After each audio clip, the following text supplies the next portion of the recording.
നിങ്ങൾക്കറിയാമോ പൗലോസ് എന്തിനാണ് യഹൂദ മതം ഉപേക്ഷിച്ചതെന്ന്? അപ്പോൾ നിങ്ങൾ എന്നോട് ചോദിച്ചേക്കാം, പൗലോസ് യഹൂദ മതം ഉപേക്ഷിച്ചവനാണോ എന്ന്. യെസ്, പൗലോസ് യഹൂദ മതം ഉപേക്ഷിച്ചവനാണ്. പരിച്ഛേദനവും ന്യായപ്രമാണവുമാണ് ഒരു യഹൂദനെ യഹൂദനാക്കുന്നത്.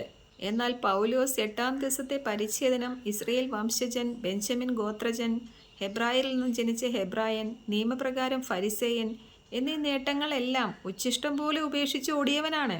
എന്തിനായിരുന്നു അത്? ക്രിസ്തുവിനെ നേടാൻ. ക്രിസ്തുവിനെക്കുറിച്ചുള്ള പരിജ്ഞാനമാണ് ഇതിനേക്കാൾ എല്ലാം ശ്രേഷ്ഠമെന്ന് പൗലോസിന് മനസ്സിലായി.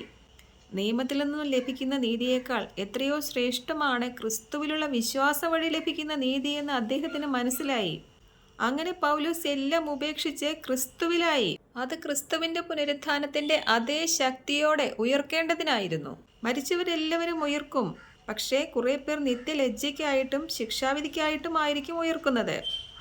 എന്നാൽ ക്രിസ്തുവിന്റെ മഹത്വത്തോടെ ഉയർക്കണമെങ്കിൽ, ക്രിസ്തുവിന്റെ കൂട്ടവകാശം പ്രാപിക്കണമെങ്കിൽ സ്വയനീതിയുടേതായ എല്ലാം ഉപേക്ഷിക്കണം. ഇത് മനസ്സിലാക്കിയ പൗലോസ് യഹൂദ മതം തന്നെ ഉപേക്ഷിച്ചു. ഗലാത്യ ലേഖനത്തിൽ പൗലോസ് പറയുന്നു, മുമ്പ് ഞാൻ യഹൂദ മതത്തിലായിരുന്നപ്പോൾ എന്ന്. അങ്ങനെയെങ്കിൽ ഇപ്പോൾ പൗലോസ് ആരാണ്? ഇപ്പോൾ പൗലോസ് ക്രിസ്തുവിലാണ്. ഈ സുവിശേഷത്തിന്റെ അപ്പസ്തോലനാണ് പൗലോസ്, ഈ സുവിശേഷവുമായി അയക്കപ്പെട്ടവൻ. എന്നാൽ 12 അപ്പസ്തലന്മാർ യഹൂദരുടെ 12 ഗോത്രങ്ങൾക്കായി തിരഞ്ഞെടുക്കപ്പെട്ടവരാണ്. അവർ പൗലോസിനെ പോലെ പരിച്ഛേദനമോ ന്യായപ്രമാണമോ ഉപേക്ഷിച്ച് ഓടിയിട്ടില്ല. അവരുടെ വിളിയും തിരഞ്ഞെടുപ്പും യഹൂദർക്കു വേണ്ടി തന്നെയുള്ളതാണ്. അതുകൊണ്ട് പൗലോസാണ് വിജാതിയരായി നമ്മൾക്കായി നിയോഗിക്കപ്പെട്ട അപ്പസ്തോലൻ എന്ന് മനസ്സിലാക്കുക.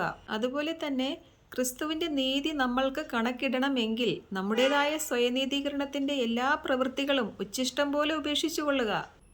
അതിക്രമങ്ങളാലും പാപങ്ങളാലും മരിച്ചവരായിരുന്ന നമ്മളെ ക്രിസ്തുവിൽ വിശ്വസിച്ചപ്പോൾ ക്രിസ്തുവിനോട് ചേർക്കുന്നത് പരിശുദ്ധാത്മാവാണ്. അത് നമ്മുടെ നീതിപ്രവൃത്തികൾ കണ്ടിട്ടല്ല, നമ്മൾ ക്രിസ്തുവിൽ വിശ്വസിച്ചതുകൊണ്ടാണ്. അതുകൊണ്ട് ക്രിസ്തുവിനെ നേടണമെങ്കിൽ പൗലോസിനെ പോലെ ഏതെങ്കിലും മതത്തിന്റെ അടിമത്തത്തിലാണെങ്കിൽ ആ മതം വിട്ടുകൊള്ളുക. ഏതെങ്കിലും മനുഷ്യരുടെ അടിമത്തത്തിലാണെങ്കിൽ അവരെയും വിട്ടുകൊള്ളുക. ജഡരക്തങ്ങളോട് ആലോചന ചോദിച്ചിട്ടല്ല ക്രിസ്തുവിനെ സ്വന്തമാക്കേണ്ടത്.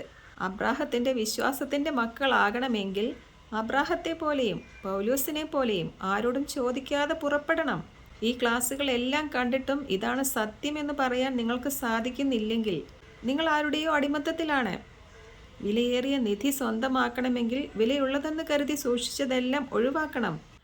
ക്രിസ്തുവിനെ സ്വന്തമാക്കുക, ക്രിസ്തുവിനെക്കുറിച്ചുള്ള പരിജ്ഞാനം പൂർത്തി പ്രാപിക്കുക. അങ്ങനെ സാക്ഷാൽ സ്വതന്ത്രരാവുക. മതത്തെക്കാളും മനുഷ്യരെക്കാളും പാരമ്പര്യത്തെക്കാളും വലുത് ക്രിസ്തുവാണ്, നമ്മുടെ നിത്യതയാണ്. ആമേൻ.